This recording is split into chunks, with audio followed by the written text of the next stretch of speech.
This is the next look at one of the tents I use regularly. This isn't one I've ever taken on a very long distance walks, nothing longer than a week or so, but it is one that I use regularly from October really round until April, and it's the Laurel Designs DuoMid XL. Now, it's designed for two people, but I like it as a solo tent, and I like it during those months because of the room. It's enormous inside, and when you've got long hours of darkness, it's useful and nice to have a bit of space, especially if the weather's bad, which in the Scottish Highlands it often is. So this tends to come out in the autumn and get used on and off right the way through until spring, when I'll go for something a bit smaller and lighter. Not that this is heavy. This tent, this is an original sil nylon one, the current ones are made of sil poly, weighs 820 grams. That's with the stuff sack, with all the guy lines attached and with the seams coated with seam sealant. Now obviously this in itself is just effectively a fly sheet. It doesn't go up on its own. You can use trekking poles, two of them tied together. I don't find that very stable. Because I have it, I use the pole from the Bach Wiki Up 3, which works well with this. It is 300 grams. MLD do a lighter pole, which I've never used, but this one is certainly very stable, very solid, and I'm not too bothered by that weight. You also need pegs, and this weighs again about 250 grams for 20 pegs, which is enough for the DuoMid, all the guy lines, and if necessary pegging out the corners of the ground sheet, which I don't always do, and leave a couple of pegs spare in case I lose or break one. And finally, you do need a ground sheet or a bivvy bag, but something to keep your gear and yourself off the ground, which at the time of year when I use this is usually damp. Now this ground sheet again weighs 250 grams. It's fairly thick sil nylon. I've had it for well over 25 years and it won't give up, so I go on using it. There are lighter options. There are ones from MLD and various ones from other companies, so you can get the weight down. In total, all of this together comes to 1500 grams or 1.5 kilos, which, given the space, I think is a very reasonable weight. Anyway, let's put it up and you can see what it's like. It's the DuoMid XL because the DuoMid is the standard pyramid style tent designed for two people, but this one is 30% or so larger, hence the XL. And I tried the DuoMid and it's a good tent, but for the space when in long hours of darkness I prefer this one, and in terms of a small tent for keeping the weight down for one, I prefer the DuoMid XL. So the standard DuoMid is not one that I have or would use regularly if I did.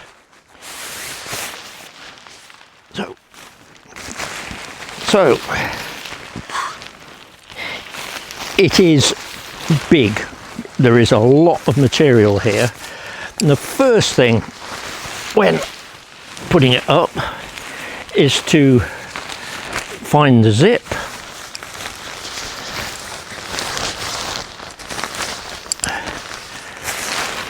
make sure it's not inside out, but also which way do you want the door to face. And normally, of course, you want the door to face away from the weather. However, there's no wind at the moment, and in order to show you everything, it's much easier simply to pitch it, obviously, with the door facing the camera. So that's what I will do. Now, the first thing I do is shake it out in the area where you're going to pitch it. I think I should need to move the camera back a little so that it's all in shot.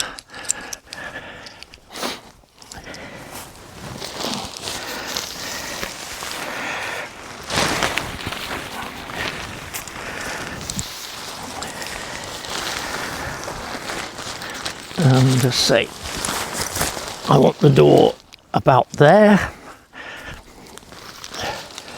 So the back of the tent will be here.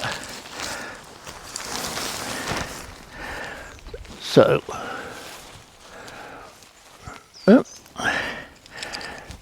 I think I need to adjust the camera even more.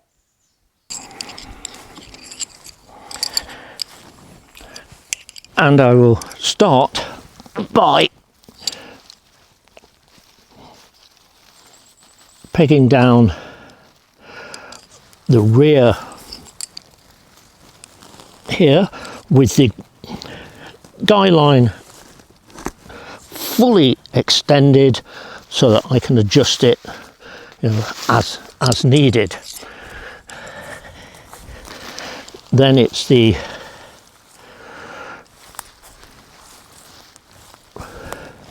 rear corners again, guy lines extended,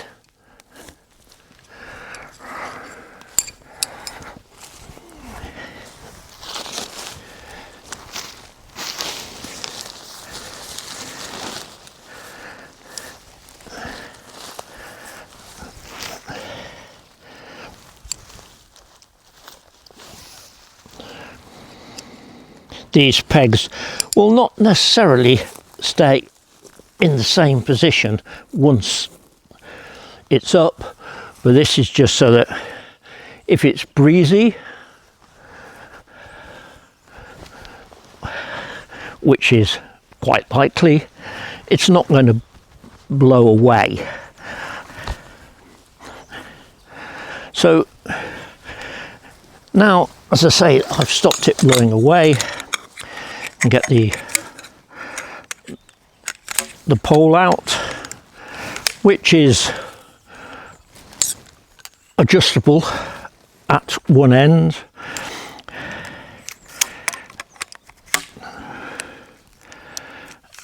and I'll put it in the middle of the adjustment range. Depending on the ground, how level it is, whether the pole needs to be at a slight angle or not, I might adjust that, but it's easy enough to do from inside by simply clicking this up and down. But for the moment, we'll start there and see how that goes. There is a reinforced area for the top of the pole here, which also has a loop on it so that if you've got a long enough piece of cord, you can hang it from a tree branch and not use a pole at all. This is not something I have ever done, as generally I'm using it where there aren't any trees.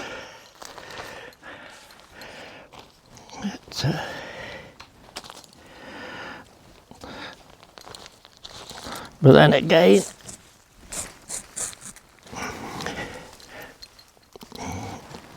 it's peg this out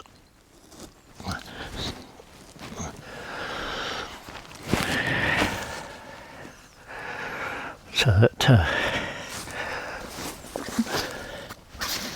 we have a vague shape, but only vague at this stage.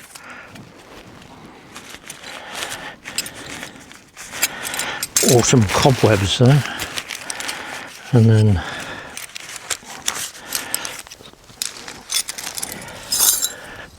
some more pegs for the front.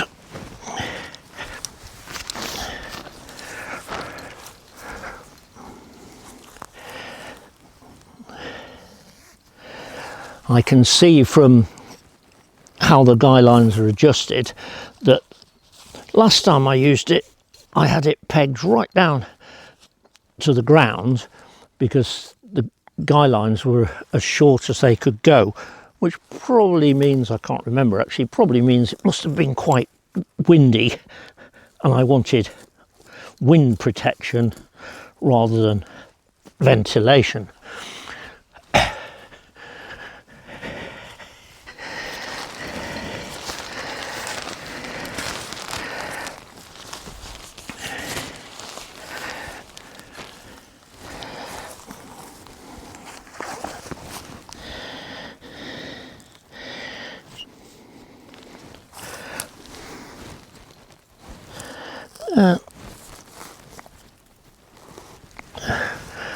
But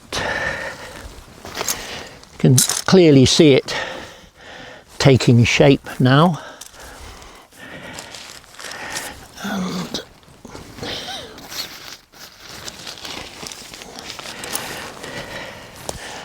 and I think you can also see just how big it is.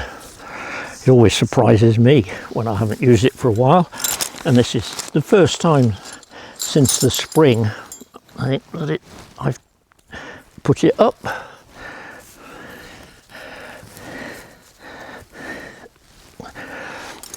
The large footprint doesn't mean that you have to find a huge flat area to pitch it.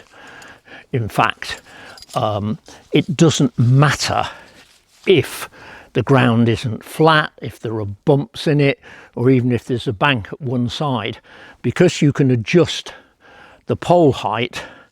It is quite versatile, and as you can see, like this, there is room here for ventilation, airflow, because this ground slopes up slightly that way.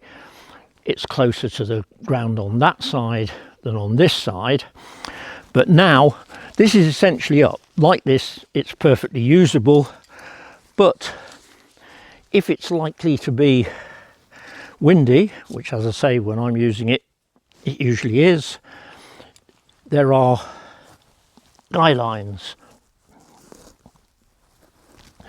But these are attached to bits of bungee cord, and you don't want them really too tight because they distort the inner, but also it puts an awful lot of strain on the tent.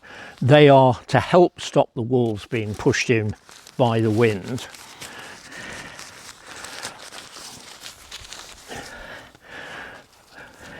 But they're not, you know, meant to be rigid.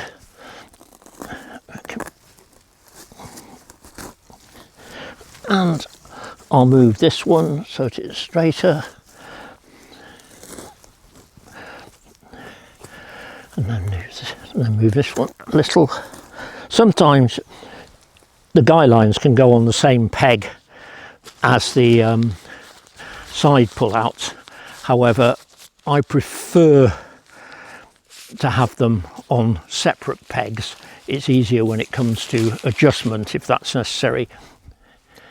And I can now tighten this up a great deal.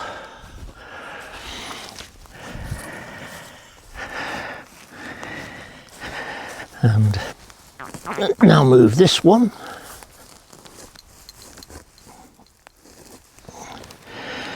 And this guy line.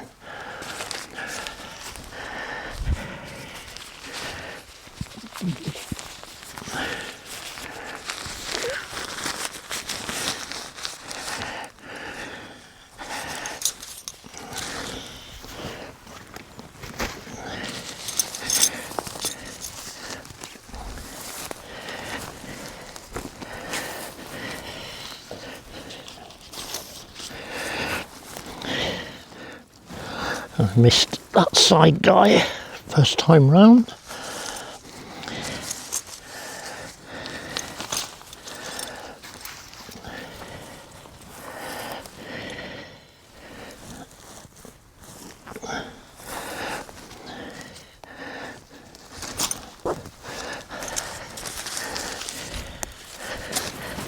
And now you can either move the pegs or adjust the lines to get a smoother finish.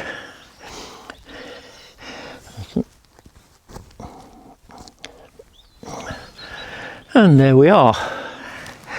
The DuoMid has got vents at the top here, which you can close. That's a Velcro strip, you can see it there, so that if it's snowing, or if, which I've never had, rain blowing in, you can close that.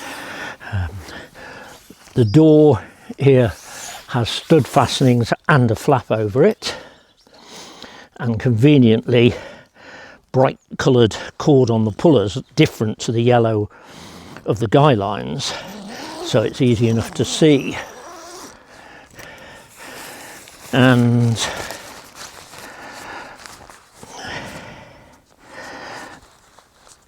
unsurprisingly, with all the adjustments I've been made without checking it, the pole is now at an angle.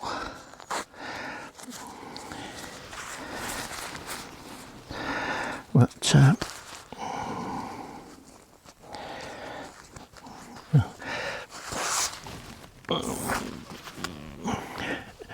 tie the door back, and I think I'll move the camera a bit so that we can see in. I didn't quite point the door at the camera after all.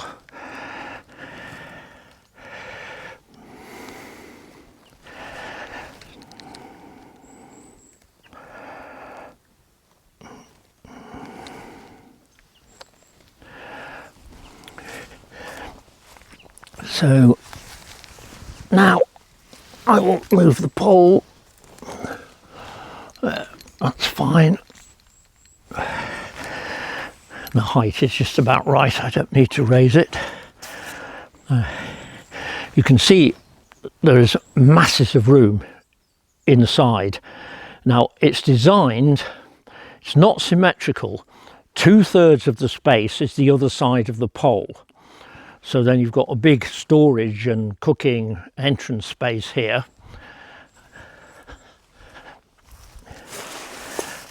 The inner that is available, I do have an inner, I very rarely use it, fits in the back half here and clips onto the fly sheet. But say I usually use just a ground sheet, and I've been thinking of replacing this one for years, but as it won't wear out, there doesn't seem any point. I keep thinking I must get something lighter, but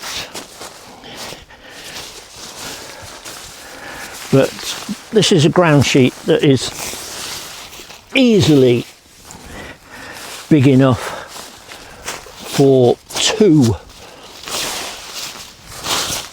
sleeping mats side by side, and you can see, you know, the amount of space this gives.